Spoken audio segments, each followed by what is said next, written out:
Go back to what in the end was a mixed night for British teams in the Europa League. Just a quick reminder that you can see the draw for the quarter-finals midday tomorrow on BT Sport. It will feature Arsenal, who got past Olympiacos, much to their relief. I'm sure there was probably some panic among the Arsenal squad when they went to go down, but they go through 3-2 on aggregate. What about Tottenham, though? It was a hat-trick that put them out 3-2 against Dinamo Zagreb. A really disappointing night for them, but a great night for Orsic. Granada went through, Roma went through as well.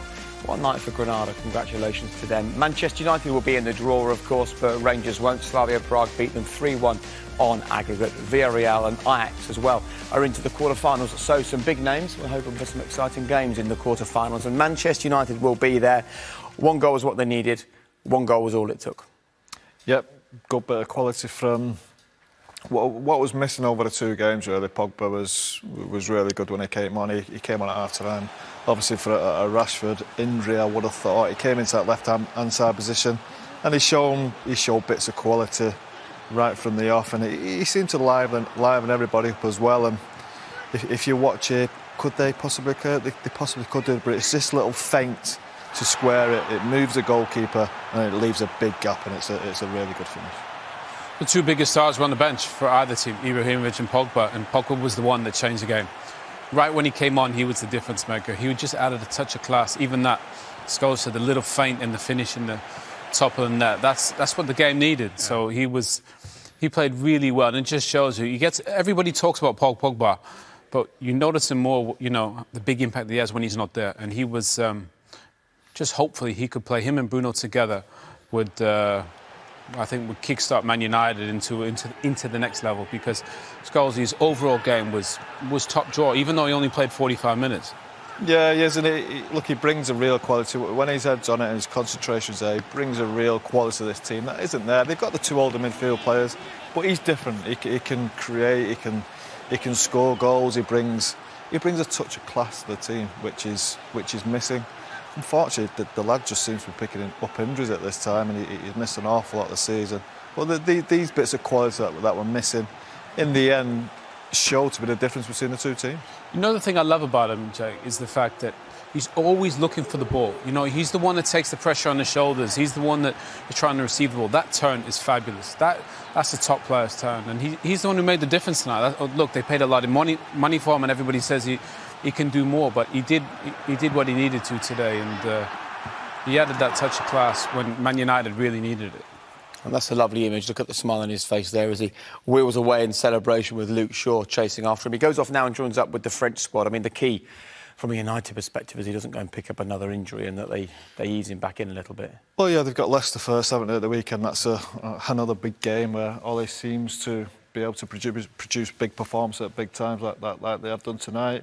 I don't think it's a bad thing being in the French squad. I think the lad needs games. If he can get, I don't know how many games France are playing, 2-3 games possibly, I don't know. If he can get some minutes, it'll benefit Man United going on to the final bit of the season. He's got 3 games away with the French. In some ways, he's had this little period off. No player wants to be injured, but it's going to be a mad end to the season. Maybe this little time away from games might be helpful for him, actually. Well, he's had a little break, but he'll want to play. Paul always wants to play. That's the great thing about him. You know, I think he's probably picked up more injuries than he would have liked this season. But, you know, I think Man United need him, and there's a lot still to play for. You know, this Europa League, they're probably still the favourite in this competition now. And I think a trophy would be much needed. So if they're second in the Premier League, I think that's progression. 12 points better off than they were this time last season. There's still a lot to play for. And obviously, Scholes, you said, Leicester on the weekend, that's a huge game. If United can finish second and win a trophy, I think they've had a great season. And when everyone's fit and everyone's flying, he still gets in the best United 11 by a long stretch, doesn't he? Yeah, of course he does. Whether it's in that left-hand side position tonight where he came into and did brilliantly well. Maybe that position takes a little bit of defensive responsibility off him. Would you play him there, Scholes? It depends who's fit. I do like Rashford or Martial on that left-hand side, I must admit. But he's got every bit as much quality to them, probably more quality than them. He obviously hasn't got the pace. I think with the two older midfield players, it gives him that licence just to be a bit freer as well from that position. There's no doubt the quality he has, as long as he's not thinking about having to defend at times, which he does get caught a little bit. He does get caught out a little bit in that position. I think it could be a position for him. And do you know what, when he played for Juventus, his best position, either on the left-hand side or the right-hand side of a three. And we all know the football they produce in that team. It's a good point, because Marcus, really, as good as he's off left, he could play off the right-hand side, couldn't he? You know, yeah. And then you've got Cavani through the middle. Yeah. Bruno's going to play as a 10. I think that's probably something that Aldi's gone to a little bit, and find a way to get your best players on the pitch and figure it out. And Scholes makes a good point. You know, that was a big cameo, 45 minutes, and he had a huge impact, and I'm sure we'll see a bit more of that. Talking of best players being on the pitch, one of the best players for the last month for United, without question, is Luke Shaw, and he's now with Patrick Kendrick, reflecting on this win and their progress to the quarter-finals. Luke, congratulations through to the quarter-finals. What are your thoughts after that? Obviously, very happy that we're through. I'll be honest, and I think the lads and the staff would agree we weren't good at all.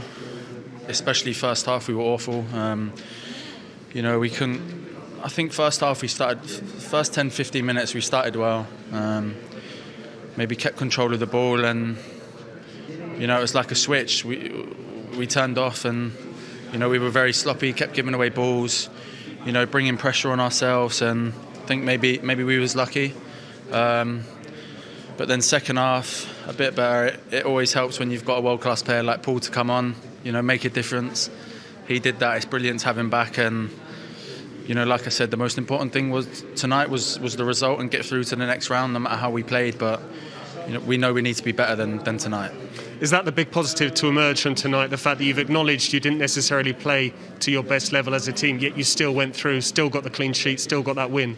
Yeah, 100%. And obviously, AC Milan are a top side, and we knew it would be hard, especially coming here. The result wasn't in our favour, and. It's a very good win, and I think it's the most positive is, like you said, that we're obviously through, and we got players coming back, and the squad's looking much better than it did last week. So it's good times now, and hopefully we can push on, because we got a game around the corner, a very important one on the weekend. Good times now for yourself on an individual level, back in the England squad. What are your thoughts on that?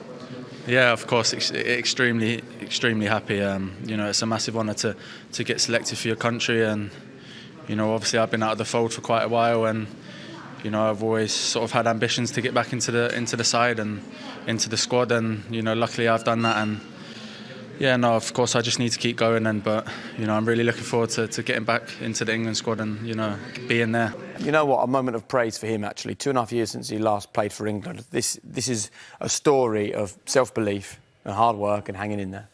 Look, everybody's known that quality's been there. Obviously he had that devastating injury when he was flying, and he's the best left back in the country now. He's Man United's most consistent player after Bruno Fernandes. Huge credit to him, and it just shows you, regardless of position you're in, you see with John Stones and Luke Shaw, you earn the right to get back in, play well, and you get back in, and he's earned that right, and he's the best in the country right now, and that's a huge compliment to him. Talking of getting back in, I wonder what a job David De Gea is going to have to get back into the starting lineup for Man United. As things stand, with him back from having his baby and Henderson having kept 7 clean sheets in the last 8 games, who's United's number one? I was waiting for you to get to that point. I hope you formulated an answer then while I was... Well, I might have. But I think it's Henderson now. I think he's taken over. I thought David had been lucky after the Everton game to keep his place. I thought there was a couple of mistakes there where he could have done better. There'd been a few things before that. There'd been a couple of things after that as well. Not glaring, obviously, mistakes, but I just feel a bit more confident with Henderson there. It seems a little bit more relaxed. And do you know what? I don't have a go at David. David's been an amazing keeper for United. He's been brilliant, and he still will be if Dean obviously doesn't take his chance. I just think the time's come to give him a run of games in the team and see how he does. He's been picked to the England squad. I think he possibly should be the number one for England as well if he can maintain this form. He made a mistake in the first game, we know that, and he showed great character to come back. And again, he's been just done everything he'd needed to do, which has been quite safe. And this is a save. It's very similar to last week, actually, the goal he let in. So Zlatan's only 4 yards out. I think he should score, and I think he should save it, strangely enough. He's 4 yards out. Great chance, great leap. He's bullied Luke Shaw there. He really has to go across goal, but it's in Dean's area, and he should save it, and he has saved it.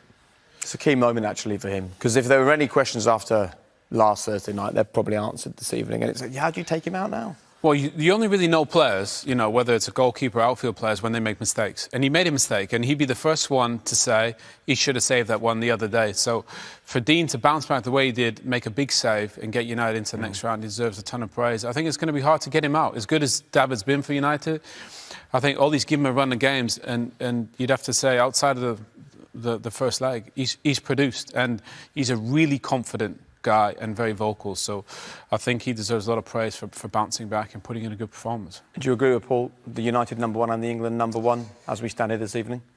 I think he's going to be England's #1, but I think David's body work over all the years it's hard to walk away from. So I think Ollie's going to try and be loyal, but if Dean's playing better, then he's going to be hard. He's given him a chance and he's playing well, so it's going to be hard to drop, I think, right now.